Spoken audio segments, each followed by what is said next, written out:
There is a special silence that precedes the dawn when the ocean takes a deep breath and the stars, weary from their nightly vigil, blink softly before retreating. It is in this magical instant, where the line between the possible and the impossible blurs, that true stories unfold. This is not a noisy tale of thunder and battles, but a gentle melody, an ancient murmur carried by the wind and the tide, about a shark who found his own rhythm, who danced between worlds, and whose steps sang the most beautiful of songs.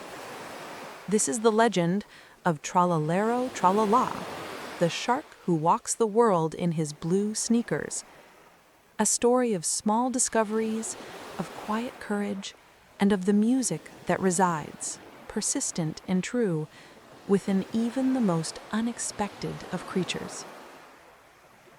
Tralala, You're so slow, Tralalero. tralala. Lay down, take a deep breath, and prepare to emerge into a beautiful story. Long before his name echoed through valleys and over waves, Tralalero was simply a young shark swimming through the wide blue sea. The water was his cradle, a fresh, endless embrace of silver light and dancing seaweed.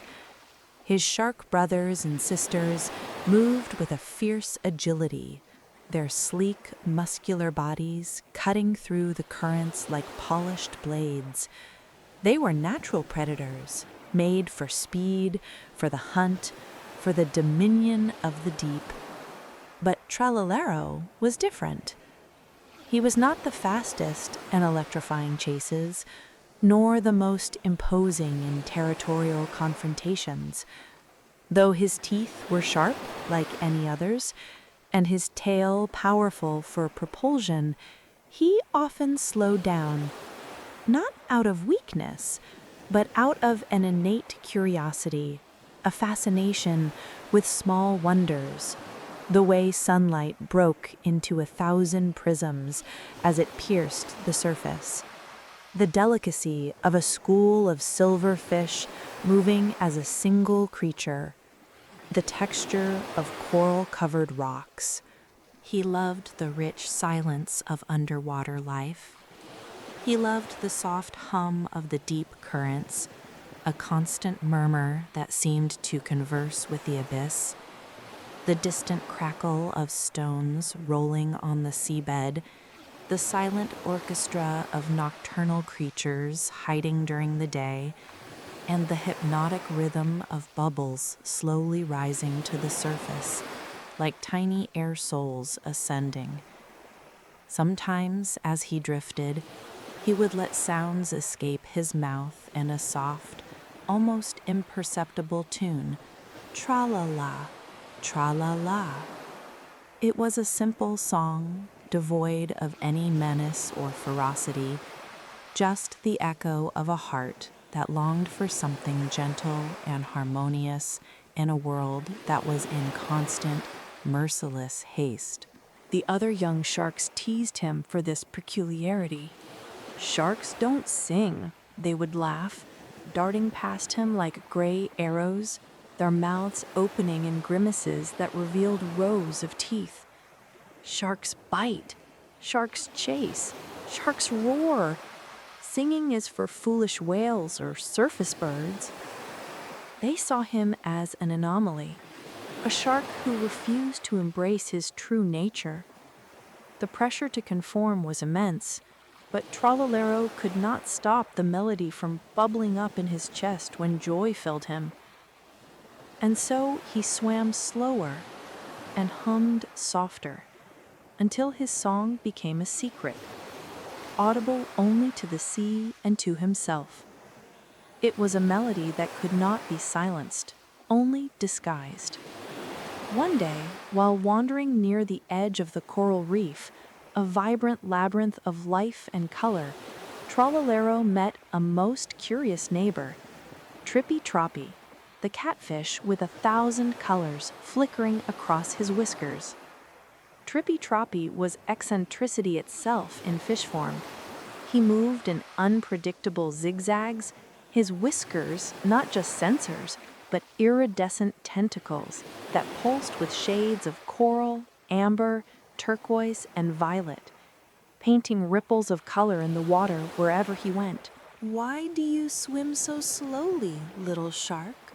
Trippy asked, his whiskers glowing in a shifting rainbow, his large, curious eyes fixed on Tralalero. His voice was like the tinkling of tiny shells. "Because the sea sings to me," the shark replied shyly, feeling a pang of shame, but also a strange sense that Trippy Troppy would not judge him. "And I want to listen. I want to absorb every note." Trippy Troppy tilted his curious head, a gesture that seemed to blend amusement and deep understanding. "Then sing it back," he said, his whiskers shimmering with a gentle urgency. "Let the world know you've heard its song. Your voice is as much a part of the sea as the waves and the shells." So Tralalero, encouraged by the unexpected acceptance, opened his mouth and let out his soft Tralala. For a moment, the entire reef seemed to quiet. The sea anemones swayed in a slower, more majestic way, and even a crab, normally scurrying, peeked its head from a shell, pausing its agitated movements to listen. There were no laughs, no taunts, just the gentle echo of his melody blending with the ocean's murmur. In that instant, Tralalero felt a warmth grow in his chest. From that day on, Trippy Troppy became his inseparable companion. He zigzagged around Tralalero like a living paintbrush, his energy contagious, always encouraging him to sing a little louder, to swim a little braver, to embrace his uniqueness. "Your song is a gift, Tralalero," he would say, "and the sea has room for all melodies." Together, they ventured into deeper waters, where the ocean's secrets unfolded in darker tones, and where even stranger friends awaited them. It was on a dusky afternoon, near that mystical border where the sea kissed the sky, that they met Bombadiro Crocodilo.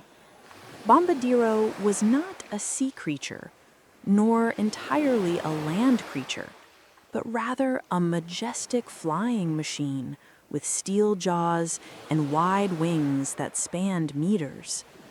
He was a noisy presence, his propellers whirring with a roar that echoed through the clouds, a hybrid of ancient reptile and futuristic engineering. But when he landed gently on the water beside them, gliding like a giant leaf, his voice, though deep, softened in a surprising way. "You hum strangely, little shark," he said, his riveted eyes glinting like polished glass, a soft smoke emanating from his exhaust nostrils.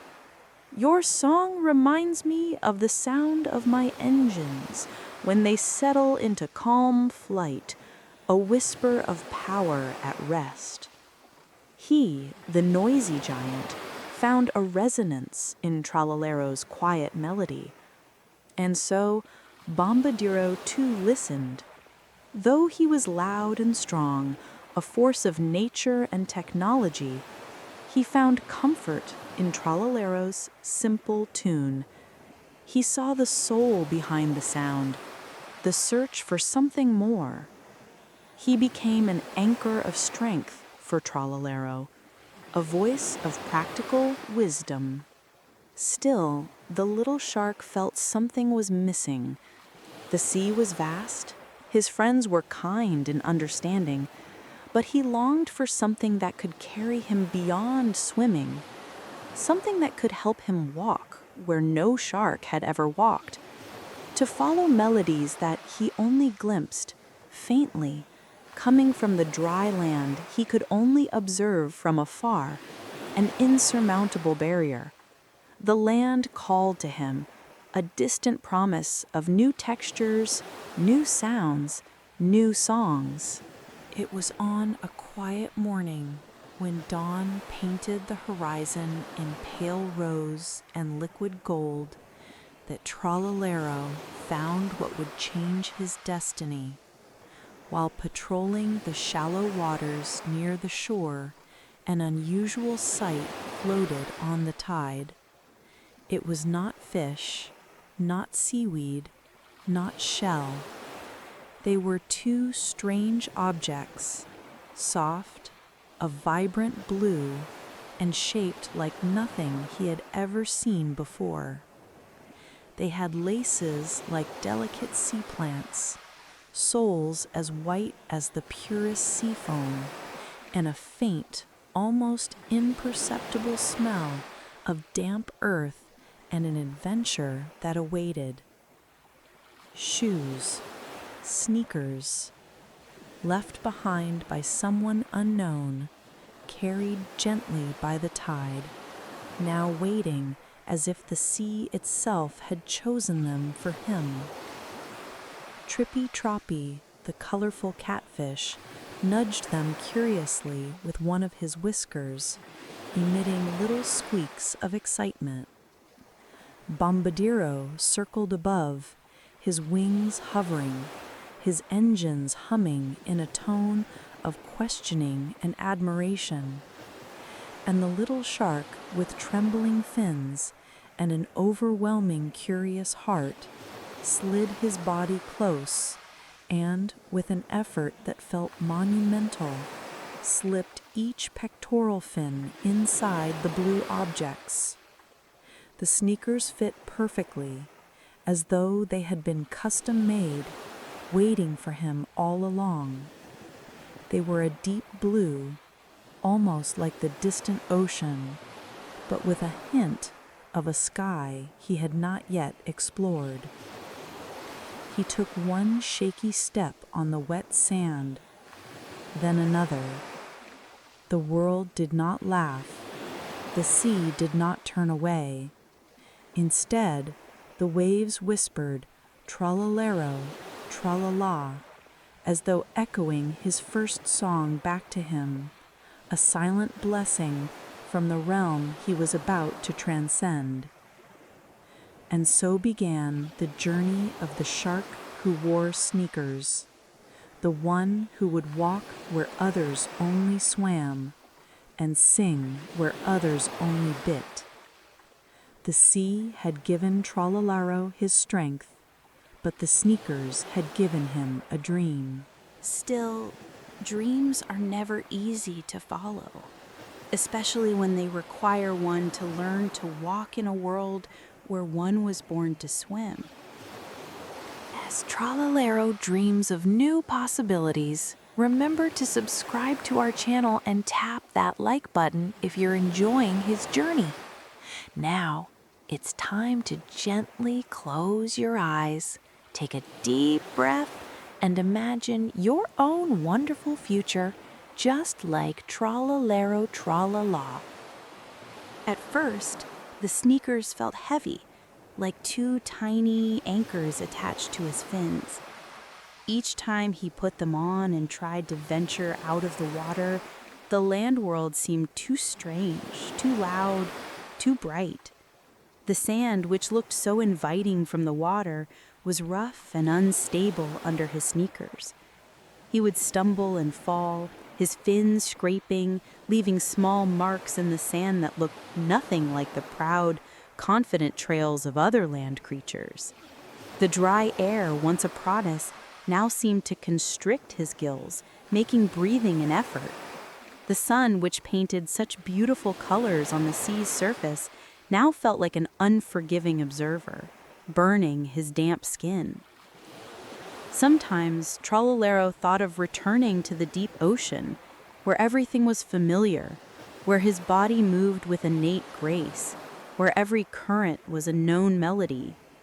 The temptation to give up, to conform to what nature had dictated for him, was almost unbearable. But whenever he looked at the blue sneakers shining softly under the moonlight, he felt something stir in his heart. Tralalero Tralala, he whispered to himself, almost like a song, almost like a silent promise, a mantra of persistence. One evening, as the waves hummed gently against the coast, Trallalero met Bombadiro Crocodilo again.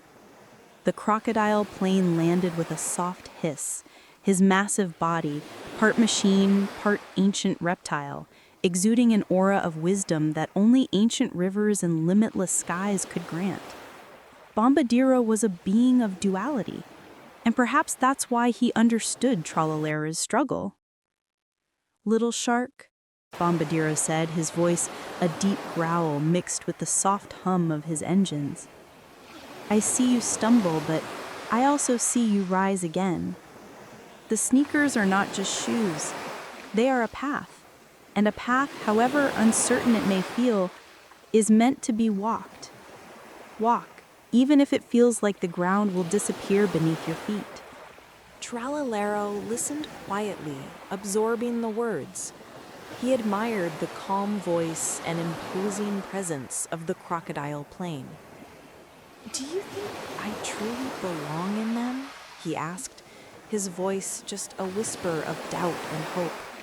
"I feel like an aberration, a shark who refuses to be a shark." Bombadiro let out a soft chuckle, which sounded like the distant rumble of a powerful engine. "Belonging is not something found, Trallalero. It is something created. It is an act of will, of persistence.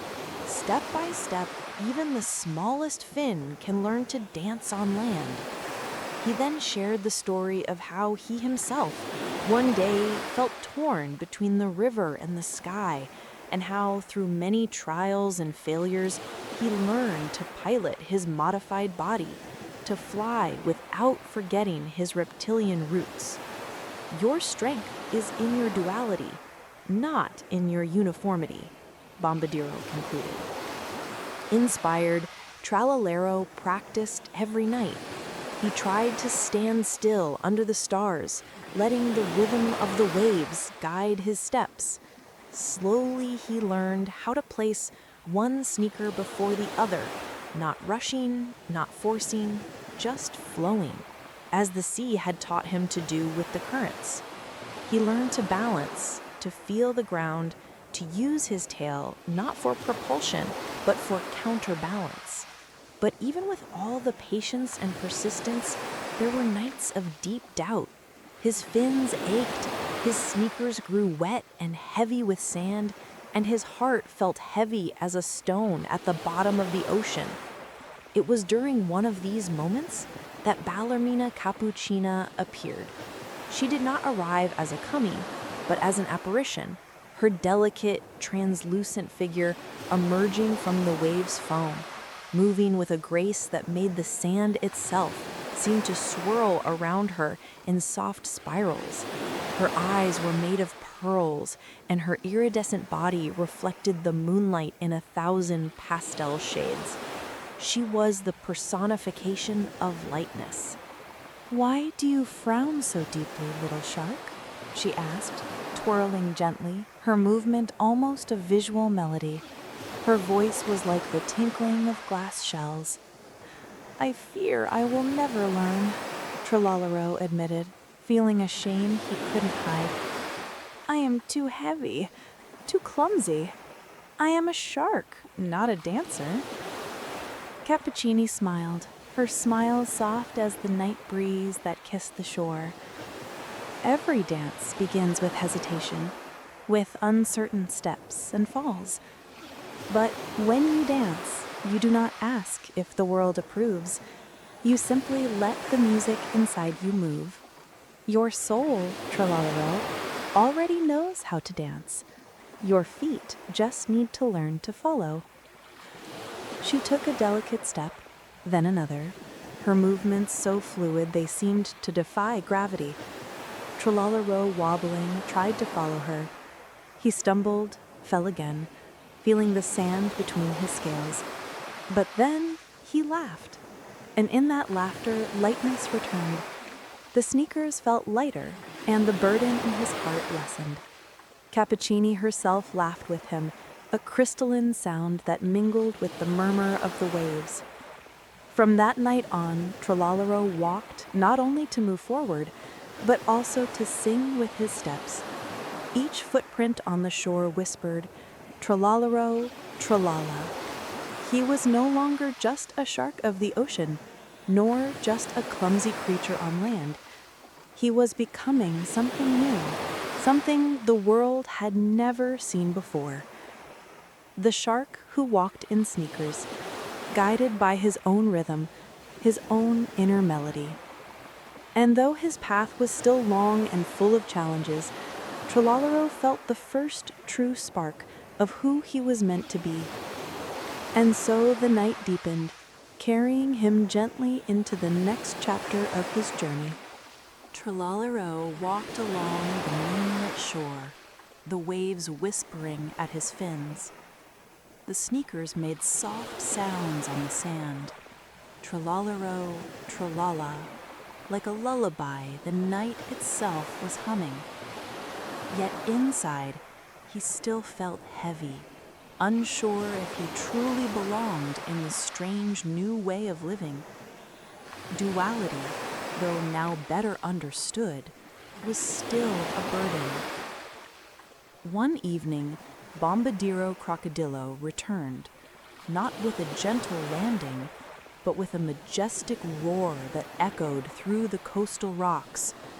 The great flying beast, half plane, half ancient reptile, glided down, casting a giant shadow over the waves. He seemed more serious than usual, his riveted eyes flashing.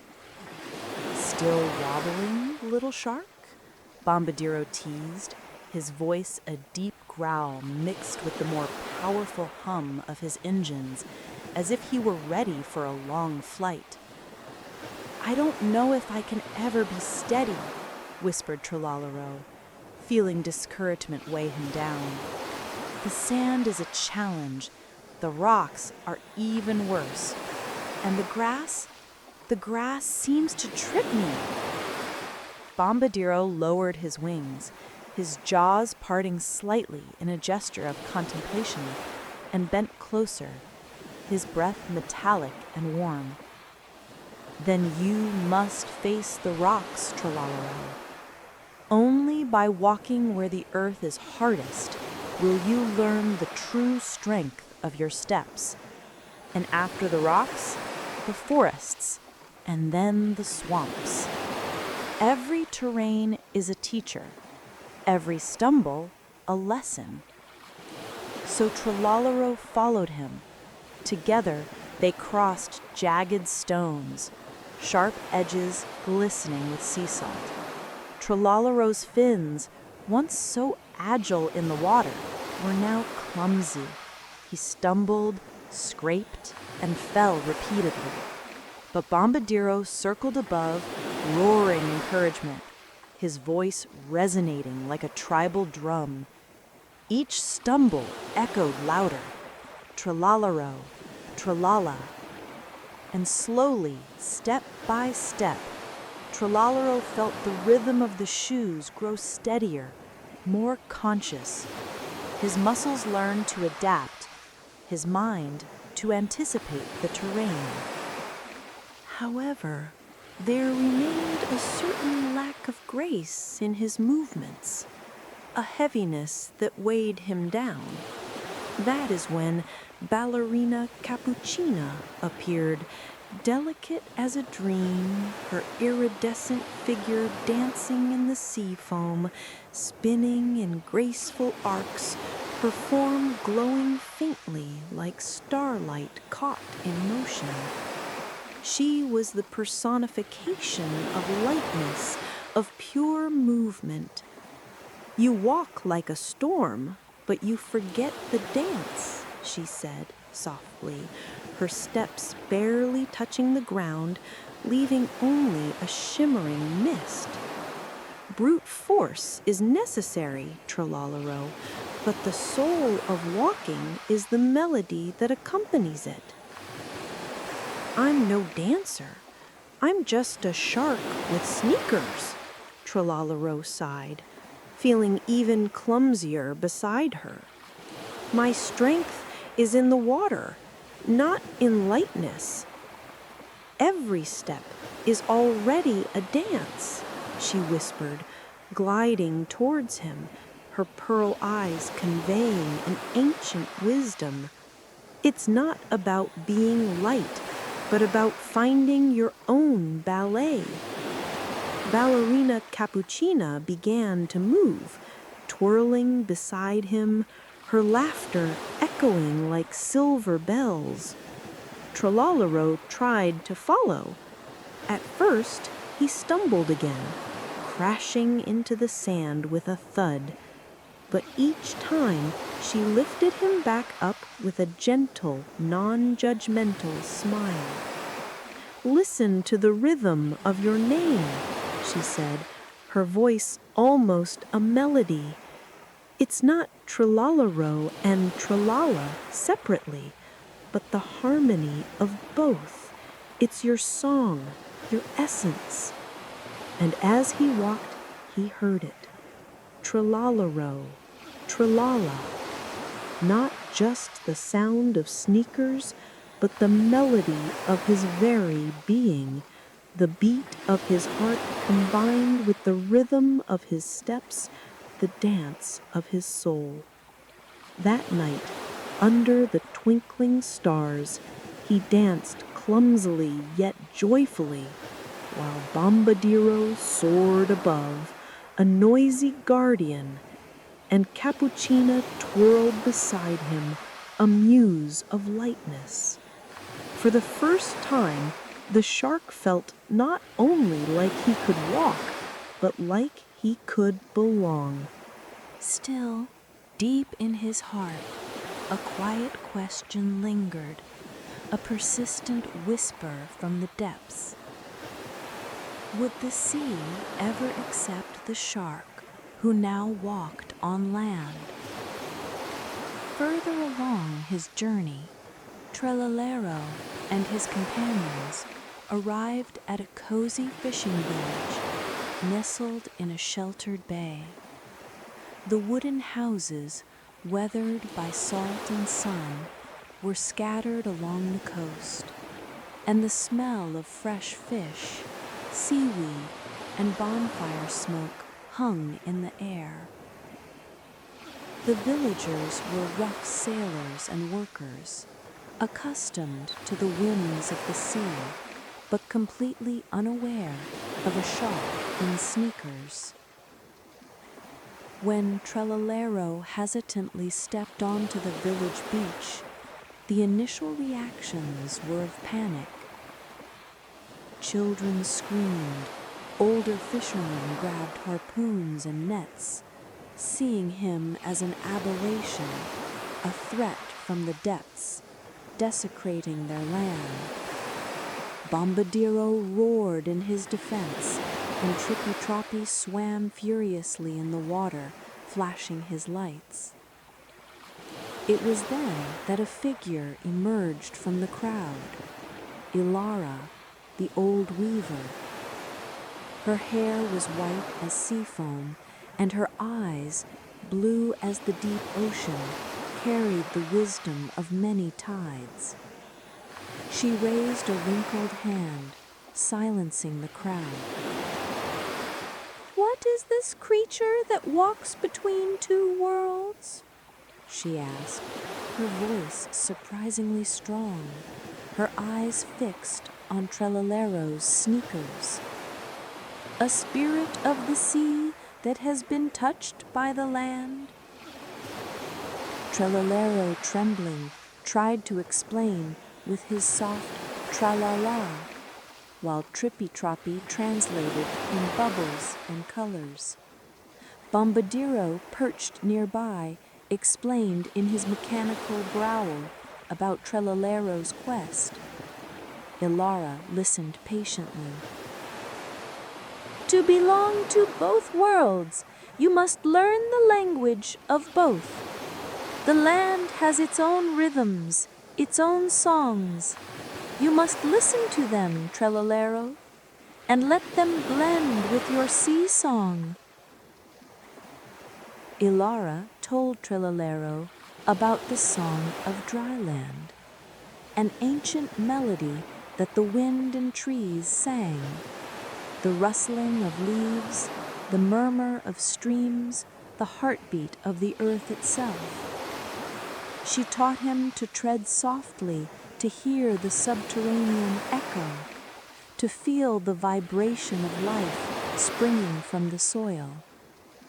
She also showed him how the village weavers, with their nimble fingers, transformed separate threads into unique and beautiful tapestries. Each thread, each color is different, but together they form something greater, something that celebrates their individuality. Working with Ilara, Tralalero learned to intertwine the songs of land and sea into his own melody. He helped the fishermen mend nets with surprising agility in the water, and on land, his curious but gentle presence began to break the ice. The children, initially frightened, became fascinated, observing his clumsy but determined steps. They invited him to games on the sand, and he, awkwardly, participated, his blue sneakers standing out. However, an old fisherman, the skeptical Captain Strongbeard, remained distrustful. A shark on land is an abomination, he grumbled. He cannot be of one place or the other. He is a danger. Tralalero's true test came with a crisis. A toxic red tide began to spread through the bay, threatening not only the fishing grounds, but all marine life and the health of the village. Fish died, algae suffocated, and the water became murky and dangerous. Despair spread. No one knew what to do. The fishermen feared going into the poisoned sea, and there was no land-based solution. Tralalero, with his sneakers and his knowledge of both land and sea, saw a solution. He remembered legends of an ancient, purifying whirlpool, a submarine vortex in a distant cave that could suck in toxins but was inaccessible to large boats and dangerous for human swimmers. He volunteered to go. Bombadiro scoffed. A shark cannot solve this. You can barely walk, let alone save us all. But Ilara defended him. He has a connection to both worlds. Perhaps he is the only one who can. So Tralalero set off. With his sneakers, he walked over the slippery rocks that led to the submerged cave where boats could not reach. Bombadiro flew above, lighting his way with his powerful headlights. Trippy-Troppy swam by his side in the poisoned water, guiding him through the treacherous currents. Inside the cave, the task was daunting. The purifying whirlpool was too strong to swim against. Tralalero realized he needed to use his sneakers. He had to dig his feet into the rocks of the seabed, using the traction of the soles to get closer to the vortex, to direct the toxic currents into it, where they would be neutralized by ancient minerals. It was not a task for a swimmer, but for an underwater walker. He fought against the current, his blue sneakers scraping the stones. His muscles ached, but he remembered Bombadiero's words about the strength of rocks and Cappuccina's words about the dance of perseverance. With each step, he sang his Tralalero Tralala, the melody that guided his strength and balance. He pushed the limits of his hybrid body. And finally, with a last push of his sneakers against a massive rock, he succeeded. The purifying whirlpool began to suck in the red tide, the vortex becoming a well of healing. Tralalero emerged from the cave, exhausted but victorious. When he returned to the village, the bay was already beginning to clear, the red tide receding, the waters turning blue again. The fishermen and the village cheered. Captain Strongbeard, with tears in his eyes, shook his fin. "You saved us all, Tralalero," he said, his voice choked. "You are not an aberration, you are a blessing." That day, Tralalero Tralala, the shark in sneakers, became a hero and a symbol of hope for the fishing village. He did not choose between the sea or the land. He used the best of both to save everyone. The nights in the fishing village grew quieter, but the question within Tralalero, though muffled by recognition, was still a persistent melody in his heart. The external acclaim had been a gift, but true peace would come from within. Each time he walked the restored sands of the bay, the ocean whispered to him a familiar and comforting call. "Come back, little shark. The waves are your home, your cradle. Your true essence is here." However, when he gazed at the land, at the paths he had trodden, at the trees that whispered their secrets, and at the village that had accepted him, he felt the rhythm of the sneakers call. "Tralalero, Tralalero, keep moving forward. Your destiny is in movement." The land did not call him to forget the sea, but to integrate the sea into his new way of being. One twilight, as the horizon burned in vibrant shades of orange and purple, he stood, his fins touching the tide and his sneakers firmly planted in the sand. The sea reached for him with foamy hands, almost pleading. The land waited patiently behind him, a monument to his journey. His heart ached with the weight of both worlds, with the dilemma of belonging. Suddenly, Bombadiero's shadow swept across the water, larger than ever, hovering above. A silent guardian. "You hesitate, Tralalero," rumbled the crocodile plane, circling above. "Even after victory, doubt still haunts you." "I don't know who I truly am," Tralalero admitted, his voice laden with deep vulnerability. "The sea says I'm a shark. The sneakers say I'm something else, something that walks. And Alara and the village have accepted me. But what am I to myself? What if I don't belong anywhere? What if I'm just an anomaly, a being without a true home?"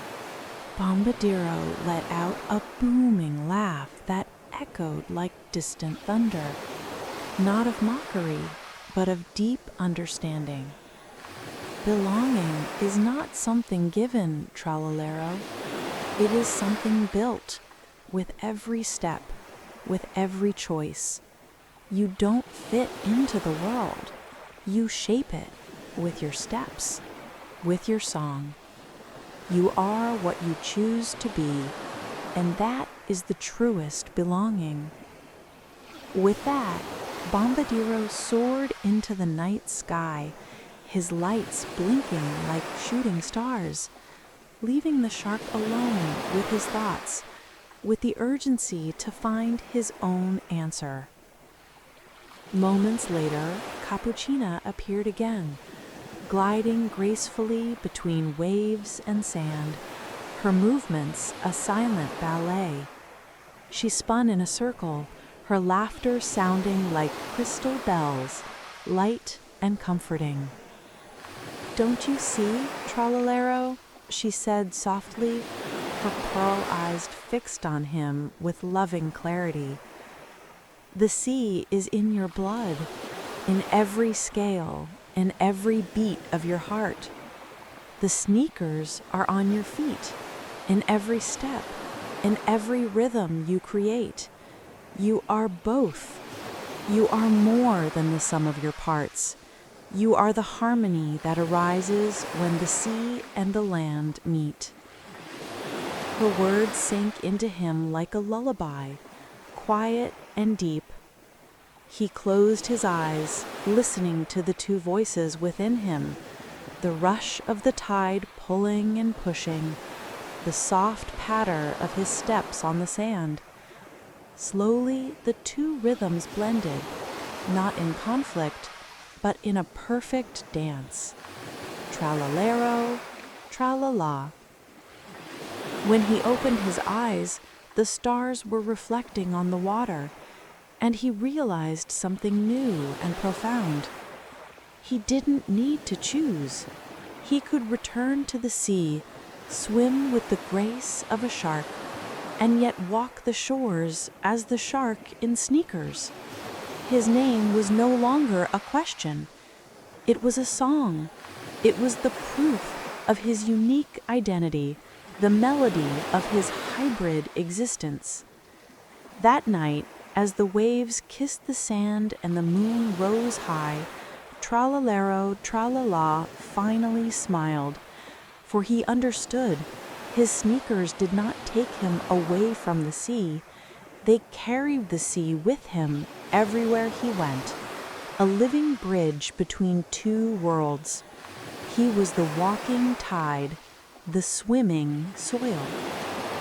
And so, under the watch of Bombadiro's distant wings and Cappuccina's gentle dance, the shark took his first true steps, not towards the sea, not towards the land, but towards himself. From that night on, Tralalero Tralala no longer drifted between doubt and silence. His hesitation transformed into purpose, his confusion into clarity.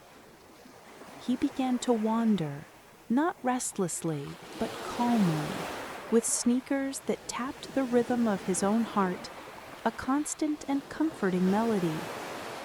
He explored far beyond the fishing village, through quiet seaside villages and bustling harbors where ships carried stories of distant lands.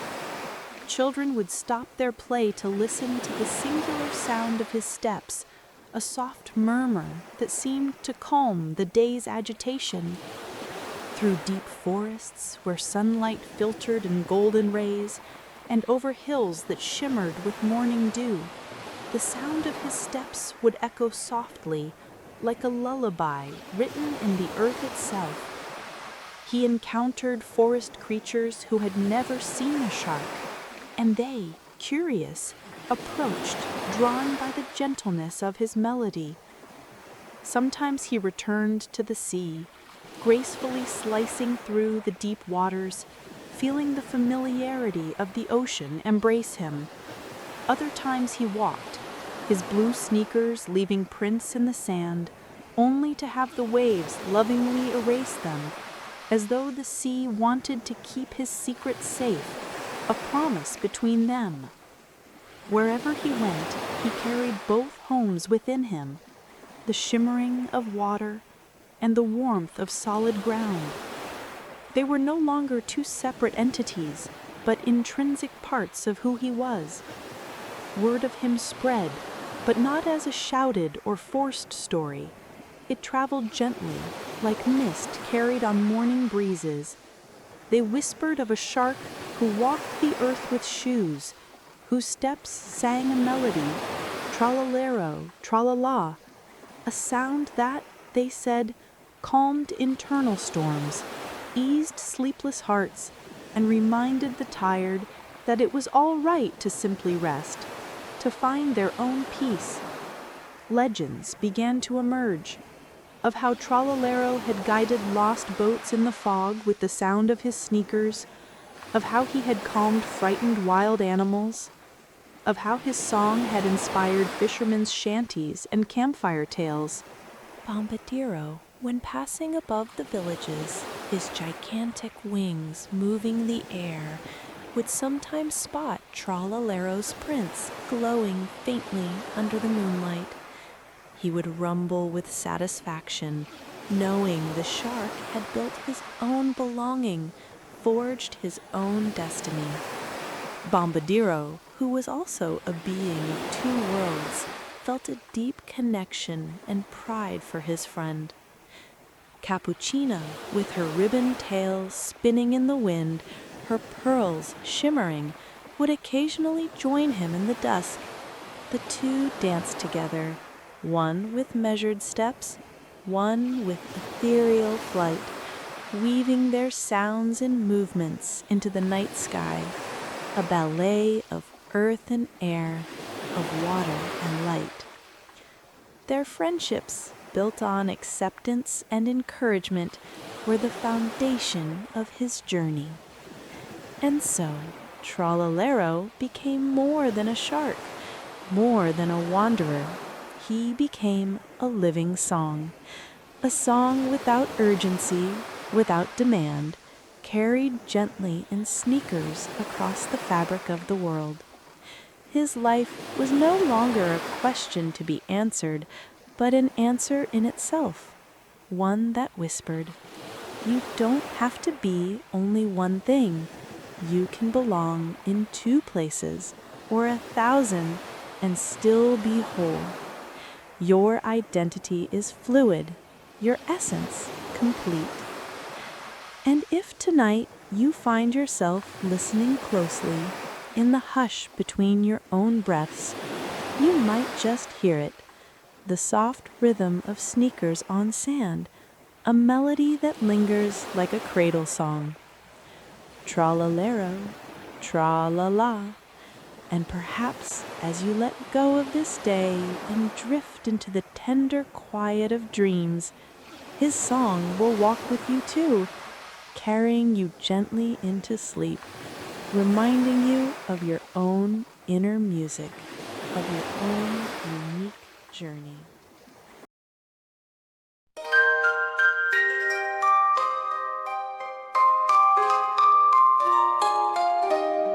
Tralalero, tralala. The stars are painting skies afar, a silver glow, so soft, so near. Close your eyes, there's nothing to fear.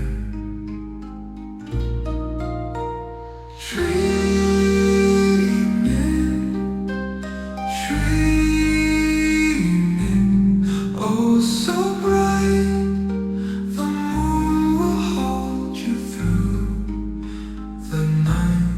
Tralalero, tralala, you're safe beneath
May Tralalero's song stay with you in your dreams tonight.